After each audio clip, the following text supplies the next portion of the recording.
கோவை சத்யன், தொடர்ந்து அதிமுக பாஜக கூட்டணி இது தொடர்பாக பேசும் பொழுதெல்லாம் பாஜக என்ன கொள்கைகளோ கோட்பாடுகளோ அதன்படி அதிமுக நடக்குது, மாநில உரிமைகளை விட்டு கொடுத்துட்றாங்க.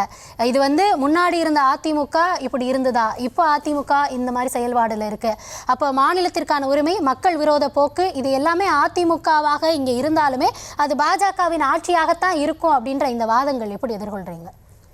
இது வாதங்கள் இல்லை, இது திமுகவும் திமுகவை சார்ந்த தொங்கு சிதையிலும் அவர்கள் எடுக்கிற முயற்சி. திமுகவோட முழு மூலதனமே பொய் தான். உண்மையை சொல்லி என்றைக்குமே தேர்தல் களத்தையோ உண்மையை மக்கள்கிட்ட சொன்ன வரலாறு திமுக கிடையாது.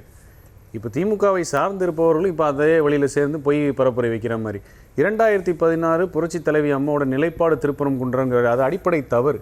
2014 நீதிமன்ற உத்தரவுக்கு தலை வணங்கியது அம்மா. நிலைப்பாடு எப்போ எடுத்தாங்கன்னா 2004, அதுக்கு 10 வருஷத்துக்கு முன்னாடியே. அப்போ இதே மாதிரி திருப்பரங்குன்றத்தில் ஒரு பிரச்சனை வரும்போது இஸ்லாமிய சகோதரர்களையும் அழைத்து நம்முடைய இந்து சகோதரர்களை அழைத்து இருவரையும் சமரசம் செய்து இருவருக்கும் ஏற்புடைய ஒரு விஷயத்தை வச்சு அந்த இடத்துல முடித்தாங்க. அதை இந்த கையாளாத முதல்வரால் செய்ய முடியல.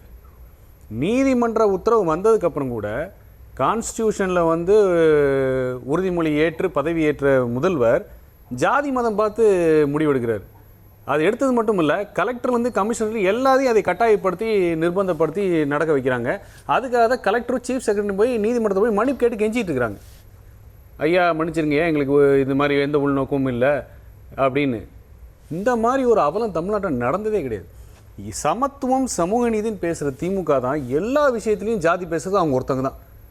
இப்போ வரலாறு எடுத்து பார்த்தீங்கன்னாக்கா கவின் படுகொலையாகட்டும், ஏன் அங்கே நேரடியாக போலன்னு கேட்க வேண்டிய துணை இருக்கக்கூடிய மரியாதைக்குரிய விசிக கட்சி போன்றவர்களாம் அவங்க குடும்பத்தினர் அழைச்சி செக்ரட்டரியில் போய் முதல்வர் பார்க்க வைக்கிறாங்க.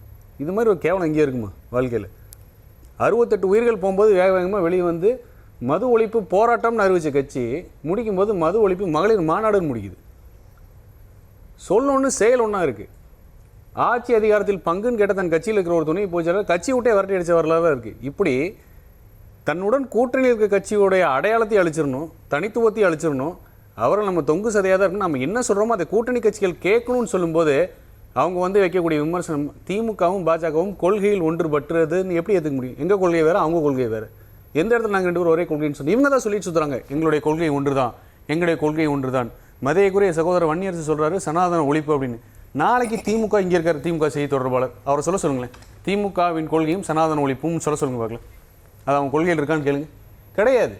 கொள்கையை ஒன்றுபட்டால் கூட்டணியே கிடையாதுங்க.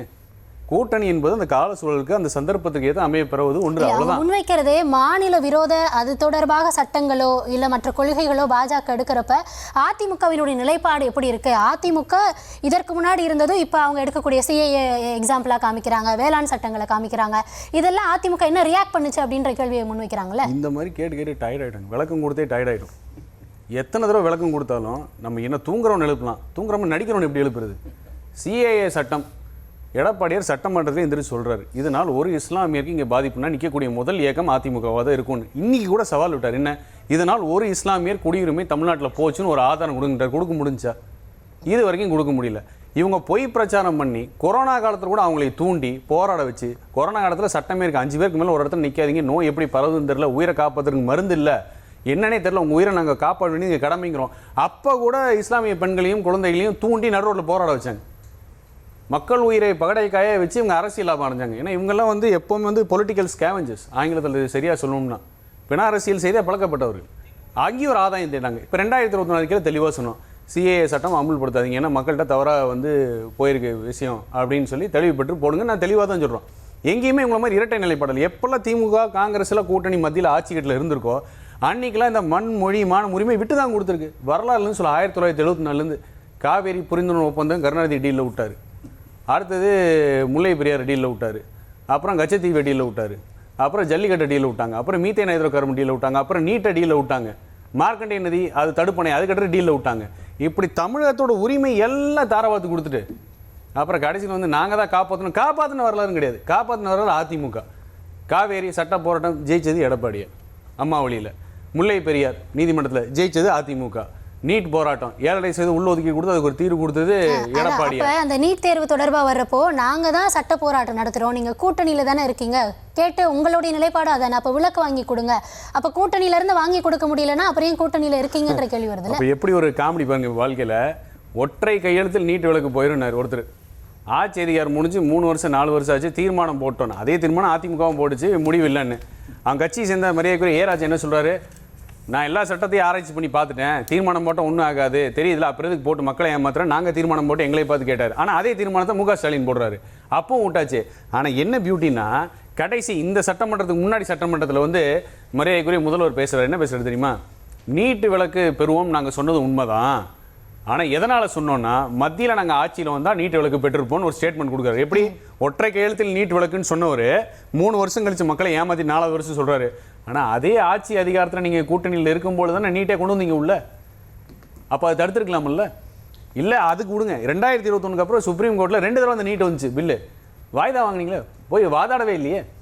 அப்போது நீங்கள் உங்களோட சொல்லுக்கும் உங்கள் செயலுக்கும் என்ன, இப்போ நீங்கள் கொடுக்குற முழக்கம் இவங்க வைக்கிறாங்க தெரியுமா, மாநில உரிமை அப்படின்னு, இதற்கான தேவை இருக்குன்னு.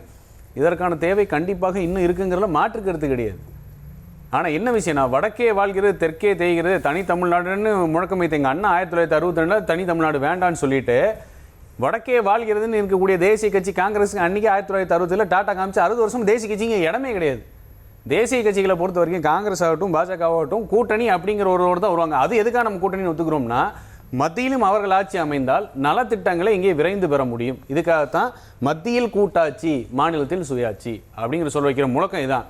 5 வருஷமாக உரிமை கண்ணுக்கு தெரியாமல் 5 வருஷமாக உரிமைக்கு எதுவுமே செய்யாமல் மேகதாது அணைக்கு கூட குரல் கொடுக்காம கடுமையான கண்டன குரல் கொடுக்காத ஒரு முதல்வர் வச்சிருக்கோம் நம்ம.